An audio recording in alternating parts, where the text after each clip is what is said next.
हरिसंस pharmaceuticals अब आपके लिए लेकर आए हैं पशुओं के लिए एक आयुर्वेदिक दवाई। सोमधारा योग से हमारी भैंस की थन की सूजन बिल्कुल खत्म हो गई। हमारी भैंस के थन की गांठ खत्म हो गई है और दूध भी बढ़ गया है। हमारी भैंस का तो थन भी वापस आ गया। दुधारू पशु रखने वाले भाइयों, आप भी अपने पशुओं के लिए आज ही लेकर आइए पशुओं के थनों की हर बीमारी का एक कामयाब इलाज, सोमधारा योग। Every day at the break of dawn, the life starts afresh. Every day with the sunshine, the world stretches its arms. Every day you are proud of what you've done. Every day you walk ahead of times to fulfill your dreams. Every day of your life is a special day. Every day of your life we are with you. Daily Post, journalism of hope. ਹੁਣ ਕਿਸਾਨ ਭਰਾਵਾਂ ਦੀ ਬੱਲੇ ਬੱਲੇ, ਕਿਉਂਕਿ Sartaj gypsum ਹੁਣ ਹੈ ਖੇਤੀਬਾੜੀ ਵਿਭਾਗ ਤੋਂ ਮਾਨਤਾ ਪ੍ਰਾਪਤ। ਜਿਵੇਂ ਸਾਡੇ ਕਿਸਾਨ ਭਰਾ ਸਾਨੂੰ ਦਿਖਾ ਰਹੇ ਨੇ ਕਿ ਜਿਹੜੇ ਖੇਤਾਂ ਦੇ ਵਿੱਚ ਉਹਨਾਂ ਨੇ ਸਰਤਾਜ ਜਿਪਸਮ ਪਾਈ ਆ, ਉਹਦਾ ਜਿਹੜਾ ਬੂਟਾ ਵਾ ਉਹਨਾਂ ਦੇ ਦਿਖਾਉਣ ਦੇ ਮੁਤਾਬਕ ਮਿੱਟੀ ਪੋਲੀ ਹੋਣ ਦੇ ਕਰਕੇ ਕਾਫੀ ਜ਼ਿਆਦਾ ਜੜ੍ਹਾਂ ਨੇ ਵਿਕਾਸ ਕੀਤਾ ਹੋਇਆ ਹੈ ਤੇ ਪੌਦੇ ਦੀ ਲੰਬਾਈ ਵੀ ਜਿਹੜੀ ਉਹ ਕਾਫੀ ਜ਼ਿਆਦਾ ਹੈ। ਜਦ ਕਿ ਜਿਹੜੀ ਜਗ੍ਹਾ ਤੇ ਇਹਨਾਂ ਨੇ ਸਰਤਾਜ ਜਿਪਸਮ ਨਹੀਂ ਪਾਈ, ਉਸ ਜਗ੍ਹਾ ਦੀ ਮਿੱਟੀ ਇੰਨੀ ਜ਼ਿਆਦਾ ਸਖਤ ਹੈ ਕਿ ਕੱਲੀਆਂ ਜੜ੍ਹਾਂ ਹੀ ਆ ਰਹੀਆਂ ਨੇ, ਪੌਦੇ ਦੇ ਨਾਲ ਕੋਈ ਵੀ ਮਿੱਟੀ ਨਹੀਂ ਨਿਕਲ ਰਹੀ। ਸੋ ਇਹ ਤੋਂ ਸਾਬਿਤ ਹੁੰਦਾ ਹੈ ਕਿ ਜਿੰਨੀਆਂ ਜ਼ਿਆਦਾ ਜੜ੍ਹਾਂ ਵਧਣਗੀਆਂ ਓਨੇ ਹੀ ਜ਼ਿਆਦਾ ਬੂਟੇ ਦੀ ਲੰਬਾਈ ਵਧੀਆ ਹੋਏਗੀ, ਬੂਟਾ ਭਰਵਾਂ ਹੋਏਗਾ ਤੇ ਉਹਦੇ ਉੱਤੇ ਝਾੜ ਦਾ ਵੀ ਉਨਾ ਹੀ ਜ਼ਿਆਦਾ ਫਰਕ ਪਏਗਾ। ਸਰਤਾਜ ਜਿਪਸਮ ਆਪਣੀ ਜ਼ਮੀਨ ਦੀ ਗੁਆਚੀ ਤਾਕਤ ਦੁਬਾਰਾ ਹਾਸਲ ਕਰੋ, ਨਾਲੇ 50 ਬੋਰੀਆਂ ਦੀ ਥਾਂ 5 ਬੋਰੀਆਂ ਹੀ ਕਾਫੀ। ਹੁਣੇ ਕਾਲ ਕਰੋ ਟੋਲ ਫ੍ਰੀ ਨੰਬਰ 1-800 180 2110। जोड़ो Jolly Red Gold. Jolly Red Gold, दर्दों का तेल और कैप्सूल, एक आयुर्वेदिक रामबाण जो जोड़ों, घुटनों, कमर दर्द और सूजन को जड़ से मिटाए और शरीर को बनाए फिट और एक्टिव। जॉली रेड गोल्ड, हर घर की आम जरूरत।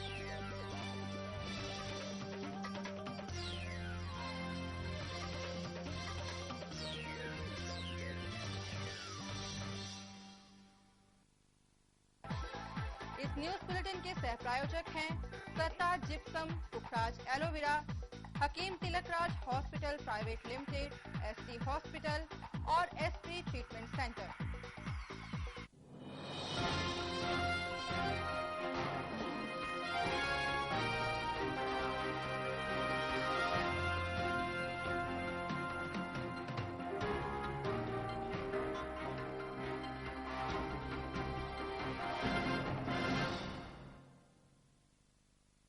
नमस्कार, चैनल 2 के इस हिंदी बुलेटिन में मैं तमन्ना बेदी आपका स्वागत करती हूं। खबरों की शुरुआत में सबसे पहले एक नजर कुछ अहम सुर्खियों पर।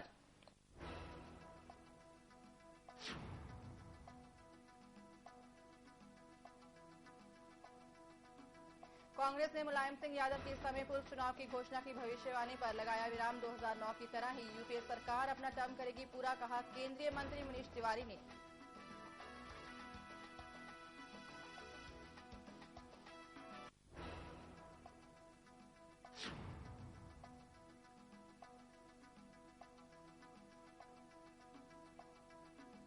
भोपाल में बिजली विभाग के एक क्लर्क के घर पर लोकायुक्त पुलिस ने की छापेमारी। छापेमारी के दौरान 40 करोड़ से ज्यादा की संपत्ति आई सामने।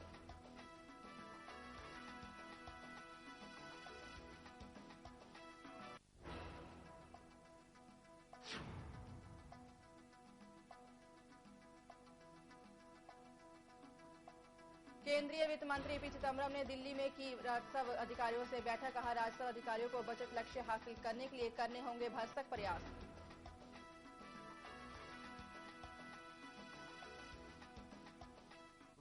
और अब खबरें विस्तार से। मुलायम सिंह यादव की समय पूर्व चुनाव की घोषणा की भविष्यवाणी पर कांग्रेस ने विराम लगा दिया है।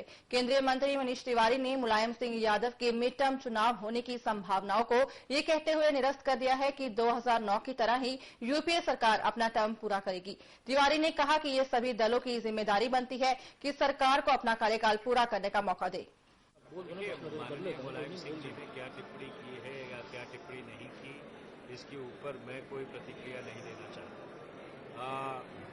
पर हाँ, इतना जरूर कहूंगा कि 2009 में भी चुनाव समय से हुए थे और 2014 में भी चुनाव समय से होंगे, क्योंकि इस देश ने सरकार 5 वर्ष के लिए चुना है और ये सबका उत्तरदायित्व बनता है, सबकी जिम्मेदारी बनती है कि एक चुनी हुई सरकार उसका कार्यकाल पूरा कर देना चाहिए। चैनल 2 के लिए दिल्ली से ब्यूरो रिपोर्ट। वहीं लोकायुक्त पुलिस ने भोपाल में बिजली विभाग के एक क्लर्क के घर पर छापेमारी की। इस दौरान क्लर्क के पास से करीब 40 करोड़ की संपत्ति की जानकारी सामने आई है। लोकायुक्त पुलिस ने बिजली विभाग की एक क्लर्क अर्जुन दास लालवानी के घर छापेमारी की। इस दौरान उसके पास से करोड़ों की संपत्ति पाई गई और उसकी आमदनी के मुकाबले ये संपत्ति कई गुना ज्यादा है। अर्जुन दास लालवानी बिजली विभाग में ग्रेड 2 के ऑफिस असिस्टेंट हैं, जिनके पास 12 दुकानें और 3 मकान हैं। उनके नाम पर 2 स्कूटर और एक कार के अलावा एक कमर्शियल कॉम्प्लेक्स भी है। हालांकि लालवानी ने खुद को बेकसूर बताया। उन्होंने कहा कि आकाश नाम के एक व्यक्ति ने उनके खिलाफ शिकायत दर्ज कराई है, लेकिन वो 1985 से ईमानदारी से अपना काम कर रहे हैं। आज से अधिक संपत्ति कोई भी नहीं है। ये आकाश ज्वेलर वालों ने हमारी शिकायतें की है क्योंकि उन्होंने दुकान हमारी हड़प ली है, तो कोर्ट केस में विचाराधीन है, इसी वो लोग शिकायतें कर रहे हैं। हाँ, नंबर 1 में सभी, वो सभी नंबर 1 के हैं, इनकम टैक्स में शो किए हुए हैं। हमारे यहाँ सभी परिवार के सदस्य जितने भी हैं, मैं हूँ 1983 से। वहीं डीएसपी लोकायुक्त विनोद शर्मा के मुताबिक उन्हें आय से अधिक संपत्ति की जानकारी मिली थी और उन्होंने क्लर्क के घर पर छापेमारी करके सोने चांदी के महंगे गहने बरामद किए। उनकी संपत्ति की कीमत 40 करोड़ आंकी गई है। इनकी अनुपातहीन संपत्ति के संबंध में एक शिकायत लोकायुक्त महोदय की गई थी, जिसकी जांच की गई। जांच के पश्चात इनके विरुद्ध एक प्रकरण पंजीबद्ध किया गया और जज साहब से विशेष न्यायालय से वारंट प्राप्त करके आज इनके यहाँ रेड की गई है और रेड में इनके संपत्ति संबंधी काफी निवेश के दस्तावेज मिले हैं। करीब 60 लाख के इनके फिक्स डिपॉजिट और फिक्स डिपॉजिट के साथ में एनएससी और में निवेश मिले हैं इनके, और इसके अलावा कई लगभग 4 मकान, एक व्यवसायिक परिसर, 12 प्लॉट और कृषि भूमि, ग्राम भौरिये में कृषि भूमि, इनके दस्तावेज मिले हैं। इनकी संपत्ति जो अभी तक आकी गई है वो लगभग 40 करोड़ की है और इनके बैंकों के निवेश और जितने भी हैं उनका पता लगाया जा रहा है। गौरतलब है कि रेड वारंट स्पेशल कोर्ट के जज की तरफ से जारी किया गया था और छापेमारी के बाद अब लोकायुक्त पुलिस उसके खातों को खंगालने में जुट गई है। चैनल 2 के लिए भोपाल से ब्यूरो रिपोर्ट। राजनाथ ने पार्टी नेताओं को बयानबाजी से परहेज करने की चेतावनी दी है, जिसके बाद अब अभिव्यक्ति की आजादी का मामला उठने लगा है। लेकिन पार्टी के वरिष्ठ नेता मुरली मनोहर जोशी ने कहा है कि ये अभिव्यक्ति की आजादी का मामला नहीं है, बल्कि पार्टी के नियमों और अनुशासन का मामला है। उन्होंने कहा कि पार्टी से जुड़ा हर शख्स पार्टी नियमों से जुड़ा है और किसी भी ऐसे मुद्दे पर जिस पर फैसला विचाराधीन है, सार्वजनिक चर्चा किसी को नहीं करनी चाहिए। एक्सप्रेशन से मना नहीं किया है। उन्होंने यही कहा है कि जो मसले पार्टी में निश्चित नहीं हुए हैं उनके बारे में और जिस पर राय कायम नहीं हुई है उसके बारे में न बोलें, और वो तो पार्टी का डिसिप्लिन है। आप पार्टी के सदस्य हैं, you are bound by certain rules. Shinde के भगवा आतंक वाले बयान पर जोशी ने कहा कि उन्हें भगवा का मतलब समझना चाहिए। महाराष्ट्र में छत्रपति शिवाजी महाराज, समर्थ गुरु महाराज, महाराष्ट्र का झंडे के अंदर भगवा झंडे का घर घर में स्थापित होना बहुत पॉपुलर है वहां, तो उनको तो मालूम होना चाहिए कि भगवे का महत्व क्या है। गौरतलब है कि बीजेपी में प्रधानमंत्री पद की उम्मीदवार को लेकर घमासान मचा है, जिसके बाद पार्टी अध्यक्ष राजनाथ सिंह ने पार्टी नेताओं को बयानबाजी से बचने की सलाह दी है। चैनल 2 के लिए दिल्ली से ब्यूरो रिपोर्ट। दिल्ली गैंगरेप की शिकार 23 साल की मेडिकल की छात्रा दामिनी के पिता ने अपनी बेटी के लिए इंसाफ मिलने तक लड़ने का ऐलान किया है और उन्होंने सभी 6 दोषियों को सजाए मौत देने की मांग की है। गौरतलब है कि हादसे के 13 दिन बाद पीड़ित लड़की की मौत हो गई थी, जिसको लेकर देश भर में लोगों का गुस्सा देखने को मिला था। मीडिया से बातचीत करते हुए पीड़ित पिता ने कहा है कि उसकी बेटी को राष्ट्र की बेटी कहा जाए। उन्होंने कहा कि अपनी बेटी को इंसाफ दिलाकर रहेंगे और अंत तक इंसाफ की लड़ाई लड़ते रहेंगे। उन्होंने मांग की है कि सभी अभियुक्तों को सजाए मौत दी जाए। हमारी बहादुर बिटिया सो गई, लेकिन पूरे देश को ही नहीं पूरे विश्व को जगा गई। इसका मतलब है कि एक बहादुर है, उसके अंदर कोई न कोई ऐसी शक्ति थी कि बिना किसी नेता, किसी अभिनेता के सारी दुनिया, सब लोग रोड पे आ गए। कुछ तो कारण होगा ही होगा। दिल्ली की अदालत में 5 नाबालिग अभियुक्त के खिलाफ सुनवाई चल रही है। कोर्ट चश्मदीद गवाहों के बयान रिकॉर्ड कर रही है। इस मौके पर पीड़ित छात्रा का भाई भी अपने पिता के साथ मौजूद था, जिन्होंने मीडिया के सवालों का जवाब दिया। यहाँ पर पीड़ित पिता ने मीडिया से परिवार की गोपनीयता बनाए रखने की अपील की है। जस्टिस कमेटी में जो भी बोला गया, पापा ने चाहे मैंने बिल्कुल भी नहीं इस पे ध्यान दिया, चाहे जो भी वो, हमें बस अपने केस पे कंसर्न है और बस फांसी चाहते हैं। लेकिन आप कहते हैं कि ऐसे केसों में फांसी होनी चाहिए, हाँ या ना? ऐसे केसेस में तो होनी चाहिए। जो हमारे साथ हुआ, क्या गलत कर रहा है क्या सही कर रहा है उसको पता है, और वो है 17 साल 6 महीने का, उसको भी इसको एक्सेप्शन केस में डाला जाना चाहिए और उसको भी उन्हीं के साथ उसी कैटेगरी में डाला जाना चाहिए। उधर दिल्ली पुलिस ने इस मामले में एक और चार्जशीट दाखिल की है, जिसमें पोस्टमार्टम रिपोर्ट और फोरेंसिक रिपोर्ट शामिल है। चैनल 2 के लिए दिल्ली से ब्यूरो रिपोर्ट। वहीं कर संग्रह लक्ष्य चूकने की आशंका के बीच वित्त मंत्री पी चिदम्बरम ने बजट लक्ष्य हासिल करने के लिए राजस्व अधिकारियों से प्रयास तेज करने को कहा है। केंद्रीय उत्पाद एवं सीमा शुल्क बोर्ड के अधिकारियों को संबोधित करते हुए वित्त मंत्री ने कहा कि आशंका जताई जा रही है कि राजस्व अधिकारी बजट लक्ष्य से चूक सकते हैं, लेकिन चाहे जो भी हो, बाकी बचे 7 सप्ताहों में राजस्व अधिकारियों को बजट लक्ष्य हासिल करने के लिए भरसक प्रयास करने होंगे। I've urged the board and through the board all officers and ranks of the Customs and Excise Department to continue with their efforts to achieve the budgeted targets. सरकार ने चालू वित्त वर्ष में अप्रत्यक्ष करों से 5.05 लाख करोड़ रुपए से अधिक का राजस्व संग्रह का लक्ष्य रखा है। अप्रत्यक्ष कर में उत्पाद शुल्क, सीमा शुल्क एवं सेवा कर शामिल है।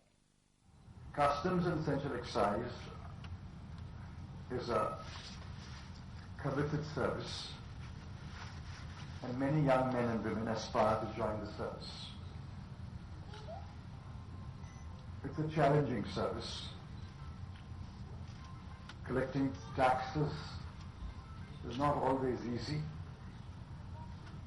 and collecting taxes under extremely difficult conditions is part of the challenges faced by members belonging to the Customs and Excise Services. चालू वित्त वर्ष की अप्रैल-नवंबर अवधि में अप्रत्यक्ष कर संग्रह 16.8% बढ़कर 2.92 लाख करोड़ रुपए रहा है, जबकि सरकार ने बजट में अप्रत्यक्ष कर संग्रह में 27% वार्षिक वृद्धि का लक्ष्य रखा है। The change from heavy-handed tax administration to a technology-driven, non-adversarial tax administration will not be smooth, but we cannot abandon that path. As we go forward, let me emphasize, we should rely more and more on technology, non-intrusive intelligence gathering, and a non-adversarial tax administration. Chidambaram ने कहा कि shift के साथ tax system आसान नहीं है, लेकिन हमें निश्चित लाइन में चलना होगा। Once the taxpayer is confident that the relationship between the taxpayer and the tax collector is not a hostile relationship, you will find that more and more people become compliant with the tax laws. Channel 2 के लिए दिल्ली से bureau report. इसी के साथ bulletin में वक्त हो चला है ब्रेक का। जल्द लौटेंगे, बने रहिए चैनल 2 के साथ।